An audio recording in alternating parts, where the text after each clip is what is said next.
જય હિન્દ નમસ્કાર વિદ્યાર્થી મિત્રો, આજે આપણે બહુ મસ્ત મજેદાર ક્વેશ્ચન લઈને આવ્યા છે. આ વિડિયોમાં જે ક્વેશ્ચન છે આ જ્યારે એક્ઝામમાં પૂછાય છે ત્યારે ઘણા વિદ્યાર્થીઓ મૂંઝવણમાં પડી જાય, કેમ કે એમને ખબર જ ના પડે કે આવા ક્વેશ્ચનોને કઈ રીતે સોલ્વ કરવાનું. તો ક્વેશ્ચન છે અમારું કે 100 મીટરનો કોઈ દોડ છે જેમાં A જે છે એ B ને 10 મીટરની માત આપે છે અને C ને 13 મીટરની માત આપે છે. તો 180 મીટરની દોડમાં B C ને કેટલા મીટરથી માત આપશે એ આપણથી પૂછ્યો છે. તો પહેલા તો A B અને C છે, બરાબર. આપણે ગુણોત્તર મેથડનો યુઝ કર્યો કે 100 મીટરની દોડ છે, બરાબર. એ 100 મીટર દોડે છે અને B ને જે છે એ 10 મીટરની માત આપે છે અને C ને જે છે એ 13 મીટરની માત આપે છે, બરાબર.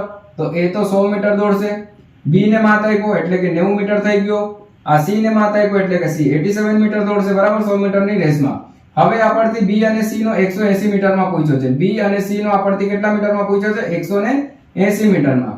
હવે બસ આને 2 થી ગુણ દઈએ તો આ 180 ના થાય, આને 2 થી ગુણ દઈએ તો આ તમારું 160 અને 14 174, એટલે 180 મીટરની દોડમાં B જે છે C ને 6 મીટરની માત આપે. બસ આ ટ્રીક શીખી લો એટલે જ્યારે તમે આ ક્વેશ્ચન જુઓ આ મેથડ લગાવી દેવાનો અને આન્સર ટિક કરી દેવાનો. Thank you.